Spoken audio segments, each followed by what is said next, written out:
Malam itu kita semua keluar kos, kayak eksodus gitu. Bahkan penjaga kosan juga ikut ngungsi. Oh iya, by the way, ini yang mati lampu cuma kosan kita aja ya?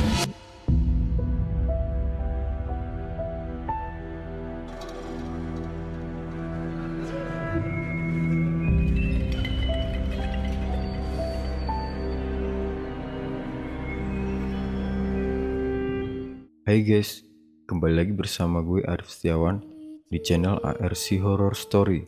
Apa kabar kalian? Semoga selalu diberi kesehatan ya.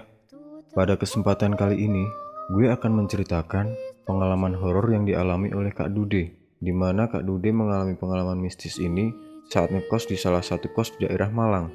Tapi sebelum lanjut ke cerita, gue mau ngingetin dulu nih buat kalian yang belum subscribe, silahkan subscribe dan tekan tombol loncengnya sebagai bentuk dukungan kalian dan agar kalian tidak ketinggalan cerita-cerita horor selanjutnya. Penasaran dengan ceritanya? Kita simak dan pastikan jangan mendengarkan sendirian.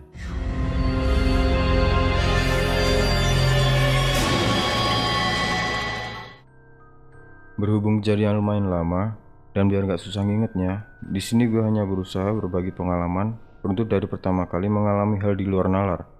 Sumbernya ada yang dari pengalaman pribadi maupun yang gue dengar langsung dari pengalaman teman-teman sekitar. Yang pertama gue lihat jelas dan saat sudah dewasa dan mampu berpikir sih bola api di treat sebelum ini. Sebenarnya pernah juga ketemu sama Poci, tapi saat itu masih kanak-kanak. Ukuran tubuhnya abnormal, gak seukuran manusia tapi gede banget. Gue dan teman-teman yang malam itu lagi main tembak-tembakan pakai bambu yang disodok, yang pelurunya dari kertas yang dibasahin itu loh. Sama-sama ngeliat, karena tuh Poci ngalangin jalan, dan kita bareng-bareng malah lari nembus Poci itu. Yang ini gak gue hitung, karena mungkin halusinasi pikiran anak-anak. Tapi bisa jadi beneran juga. Soalnya, rumah deket Poci itu katanya sih angker maksimal. Gue tahu sendiri kejadian-kejadian yang dialami orang-orang yang pernah ngontrak di rumah itu. Malah sampai ada yang kesurupan sampai meninggal. Cerita rumah ini nanti aja ya, karena di luar timeline. Oke, sekarang kembali ke timeline. Tahun 2008, gue keterima di salah satu PTN di Malang. Biar gak gampang ditebak, gue sebut inisialnya UB. Dari awal, gak ada persiapan apapun soal tempat kos dan lain-lain. Kalau ada maba lain, biasanya dianterin orang tuanya. Gue datang ke Malang sendirian naik bis. Mana belum paham jalur angkot lagi. Sampai akhirnya dituruni di depan Unmuh 2 sama supir angkotnya. Jadilah gue luntang-lantung diam ngerokok di depan warung. Mau jalan-jalan juga males, karena saat itu bawa tas berat yang setelah nemu tempat istirahat, baru gue tahu isinya selain baju, ternyata juga ada 3 piring dan 2 gelas kaca. Mungkin karena saat itu gue pertama kali merantau keluar kota, jadinya seada-adanya aja deh dimasukin dalam tas sama emak. Tadinya gue udah mikir mau tidur di masjid, tapi ternyata nasib berkata lain. Tiba-tiba gue ngeliat teman SMA keluar dari gerbang Ungu 2 dan gue ditawarin nginep di kosannya. Kos teman gue ini masuk gang-gang Sumbersari yang ruwet. Selama gue numpang di kosan ini, gak ada kejadian horor sama sekali. Cuma sepatu termahal gue saat itu raib dicuri orang. Anjing gak? Gue gak lama di kosan teman SMA gue ini karena statusnya cuma numpang, dan gue juga gak kuat dengan suasana padat penduduk. Begitu dapat teman di acara ospek, gue langsung cabut pindah ke daerah belakang Sardo. Nah, di kos yang inilah banyak hal yang gak masuk akal. Setidaknya gak masuk akal banget bagi gue. Kos gue yang pertama ini lumayan jauh dari kampus, di daerah perkampungan, jadi gak terlalu padat lah. Dan gue rasa bakal kerasan karena makanan murah juga banyak di sekitar. Kos ini cukup mewah pada zamannya, 3 lantai dan parkiran luar lumayan luas. Masih ada juga yang parkir motor di dalam kos. Yang ngekos kebanyakan bawa mobil sih, dan rata-rata udah angkatan atas semua. Kamar kos ada 16 kamar, 11 kamar di lantai 1, 5 kamar di lantai 2, dan lantai 3-nya jemuran yang jarang banget dipakai. Karena kosan cowok, jadi pada pakai jasa laundry semua. Lantai 1 bagian tengah digunakan sebagai parkiran motor, dan kamar-kamar kosan ada di sebelah barat, timur, dan selatan dari parkiran motor. Kamar mandi di lantai 1 ada 4, dan ada 1 ruangan besar di utara parkiran motor yang gak kepake. Gak tahu alasannya apa sih, tapi di ruangan itu cuma dijadiin gudang kosong, tapi gak banyak barang juga, jadi kelihatan kosong banget gitu. Lantai 2 bentuknya bolong di tengah, 2 kamar di sebelah timur, dan 3 kamar di sebelah barat. Jadi kamar lantai 2, begitu keluar dari kamar, ada balkon kecil yang bisa langsung lihat ke parkiran motor. Penghubung sisi sebelah barat dan timur berupa jembatan kayu. Di lantai 2 juga ada gudang besar, dan dalam gudang itu ada satu kamar kecil tanpa ventilasi, dan juga nggak ada pintunya. Lowong gitu aja, langsung kelihatan dalamnya yang gelap.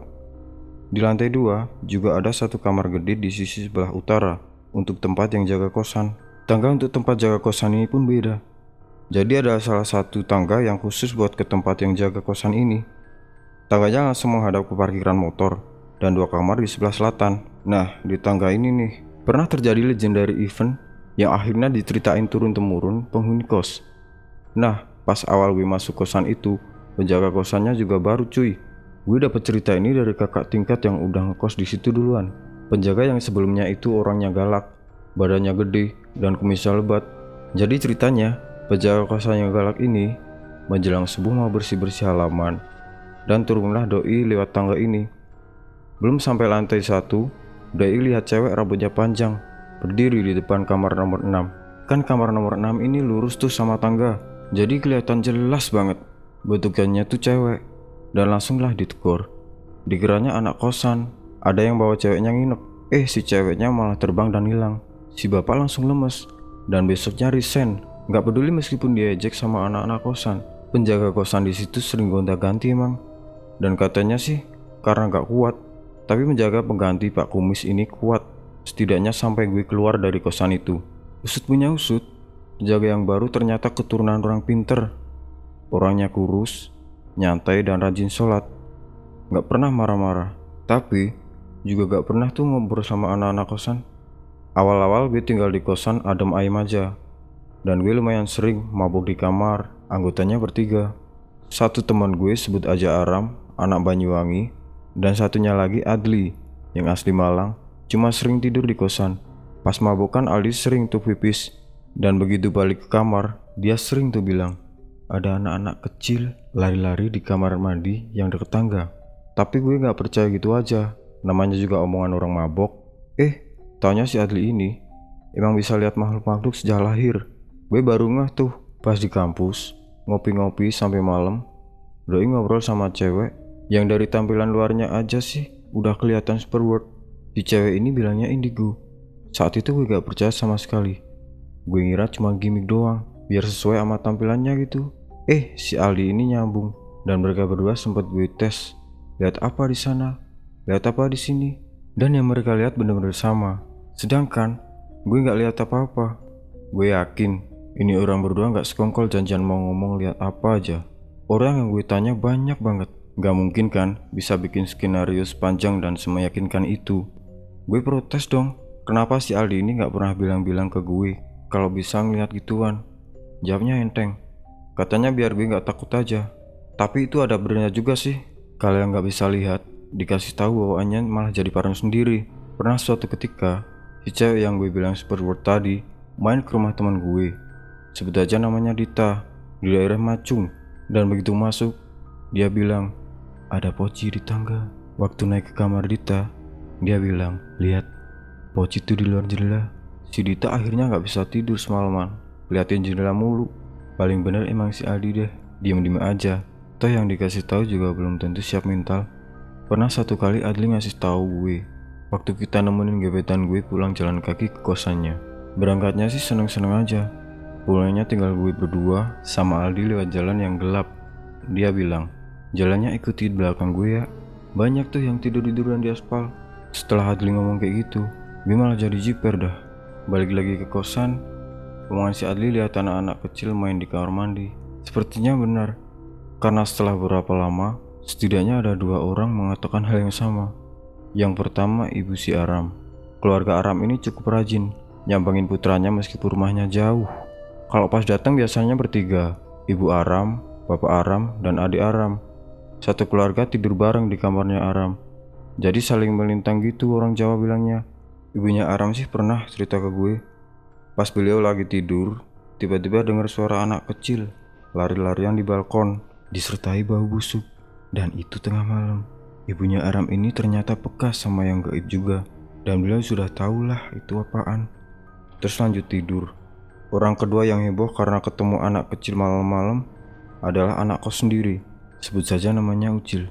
Ucil ini penghuni lantai 1 kamar 2. Anaknya kecil, tapi kalau ngomong suaranya kenceng banget. Doi demen sama film horor dan sering nyewa kaset DVD buat nonton bareng di kamarnya. Doi suka nonton film horor, tapi penakutnya setengah mati. Tiap nonton film, kalau setannya keluar, Doi pasti yang pertama kaget. Si Ucil ini pernah lapor tengah malam dan bikin mie instan. Pas lagi cuci piring, lihat 2 anak kecil lewat di sampingnya. Awalnya Doi gak nyadar dan loading lumayan lama. Begitu sadar, anak siapa di kosan malam-malam? Langsung dah Doi kabur masuk ke kamar. Dan besoknya heboh dah. Si Adli gak pernah cerita soal anak kecil ke ibunya Ara maupun ke Ucil sebelumnya. Tapi cerita mereka bisa sama gitu. Ada satu kejadian yang bikin anak satu kosan ngungsi semua dan baru balik ketika udah pagi. Nyisa 1 orang si Aram doang yang gak ikut ngungsi. Gue inget saat waktu itu awal-awal bulan Suro, karena temen gue yang rumahnya Ponorogo cerita kalau bulan Suro Ponorogo rame. Ada pentas reog dan pengunjung pasti padat karena campuran dari bangsa jin dan manusia. Yang bedain itu garis atau lubang di antara bibir dan hidung. Katanya sih kalau jin gak punya gituan. Gak tahu ini beneran apa enggak. Soalnya temen gue yang cerita ini jarang serius anaknya. Balik lagi ke kosan. Hari itu suasana kosan normal-normal aja, gak ada yang istimewa. Penghuni kosan lumayan lengkap, yang pulang cuman anak Madiun karena ada acara sama perguruan silatnya. Abis maghrib gue keluar kamar buat buang sampah sambil ngecengin penghuni kamar depan gue. Mas Oni yang lagi mau keluar udah pakai baju bagus gitu. Hari itu malam minggu atau apa ya gue lupa. Nah, Mas Oni ini nyala motornya di deket tangga, lama dan gak mau nyala-nyala motornya. Sampai varises katanya kakinya. Gak segitunya lah, sampai capek aja pokoknya dia. Gue inisiatif bantuin nyala motor dan Mas Oni duduk di anak tangga. Gak lama Mas Oni panggil gue, "Bro, kesini coba." Sambil hidungnya hirup-hirup bau gitu. "Ada apa mas?" Gue antar motor terus ke Mas Oni. "Kok wangi bener di sini?" Gue terkejut karena baunya wangi kayak minyaknya nenek-nenek. Gue jujur saat itu gak mikir mistis sama sekali. Gue malah lanjut dorong motor Mas Oni keluar kosan, mau meriksa motor di teras yang lampunya lebih terang. Begitu keluar kosan, gue iseng nyala tuh motor. Langsung hidup sekali setelah doang. Abis Mas Oni berangkat, gue masuk ke kosan lagi, tapi gak langsung kamar. Gue mampir ke kamar cutting gue, namanya Mas Andra. Gue di pintu langsung bilang, "Mas, di tangga lo baunya wangi." Gak tahu kenapa Mas Andra respon dengan semangat. "Iya ta," sambil langsung jalan ke tangga. Sampai di tangga, Doi hirup-hirup juga, dan gue lihat sendiri perubahan ekspresinya, dan langsung balik ke kamarnya. Gue kepo dong, gue tanya, "Kenapa mas?" Dia nyaut, "Gak bisa ini. Tadi pas di tangga aku nyium bau anyir dan busuk kayak bangke." Nah, dalam keyakinan Mas Andra ini, kalau baunya wangi campur busuk, itu pasti ada hantu. Nah, pas gue lagi ngobrol sama Mas Andra, tiba-tiba mati lampu. Sekitar 10 menit kemudian, ada suara lemparan. Arahnya dari kayu penghubung sisi sebelah barat dan timur lantai 2. Suaranya kayak kayu ketipa batu gede gitu. Suaranya kenceng banget, sampai anak sekosan keluar semua. Malah ada yang sampai marah. Dikiranya anak kosan ada yang ribut. Anak lantai 2 pun langsung nyari ke sumber suara, dan gak ada apa-apa. Mas Andra langsung bilang, "Fix, aku ngungsi dulu, besok balik." Gue lari ke kamarnya Ucil. Di situ ternyata udah banyak anak-anak mau ngungsi juga, dan gue mutusin ikut mereka. Malam itu kita semua keluar kos, kayak eksodus gitu. Bahkan penjaga kosan juga ikut ngungsi. Oh iya, by the way, ini yang mati lampu cuma kosan kita aja ya. Rumah-rumah lain pada gak mati lampu. Sekring dan meteran juga udah dicek sama yang jaga kosan. Malah, setelah cek meteran itu, yang jaga kosan juga mutusin untuk ngungsi juga. Zaman itu belum pakai listrik token, dan gak mungkin kehabisan token juga. Gue ngikut ngungsi ke kosan temennya Ucil. Yang ikut ada 3 orang, dan yang kenal sama pemilik kamarnya cuma si Ucil doang. Yang lain gak kenal sama sekali. Keesokan harinya, kita langsung pulang, dan begitu sampai ke kos, dapat kabar PlayStation di kamar tempat kita numpang tidur itu hilang, dan kita suspek utama. Tapi syukurlah, akhirnya yang nyuri ketangkep. Ternyata tetangga kamarnya sendiri. Untung aja ketangkep malingnya. Jujur aja, dituduh maling tuh lebih horor asli. Gue di kosan ini sampai tahun 2010-an. Dan terlepas dari apapun, kosan ini adalah kos ternyaman yang pernah gue tinggali. Toh, gue juga gak pernah dapet tuh gangguan apa-apa selama di sana. Gak pernah ada yang sampai nampakin wujud fisik secara jelas.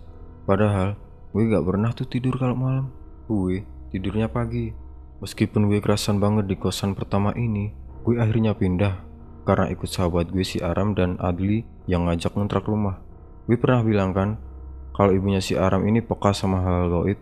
Nah, ternyata ini menurun ke Aram cuy. Atau setidaknya, mungkin si Aram ini biarpun gak bisa lihat makhluk gaib, tapi Doi punya penjaga. Karena Doi masih punya darah keturunan ningrat. Nih anak juga gak ada takutnya dan lebih gila dari si Adli. Cuma anaknya gak pernah cerita aja. Jadi kita ini 3 serangkai yang pergi kemana-mana bareng. Meskipun ternyata hanya gue doang yang gak ngerti apa-apa, sekaligus menjadi yang paling waras dan penyeimbang dari mereka yang liar. Karena gue udah pindah treat sama kosan pertama ini, bisa dianggap berakhir di sini. Sampai jumpa di kontrakan baru. Itu dia teman-teman, pengalaman mistis yang dialami oleh Kak Dude saat di tempat kosnya. Dari cerita ini, semoga teman-teman dapat mengambil hikmah dan pelajarannya ya. Terima kasih buat teman-teman yang sudah mampir ke channel ARC Horror Story. Jika kalian suka dengan ceritanya, silahkan like, share, dan komentar ya. Jangan lupa juga subscribe dan tekan tombol loncengnya ya, sebagai bentuk dukungan kalian di channel ini. Dan agar teman-teman gak ketinggalan cerita-cerita horor selanjutnya. Gue Arif Setiawan, bye.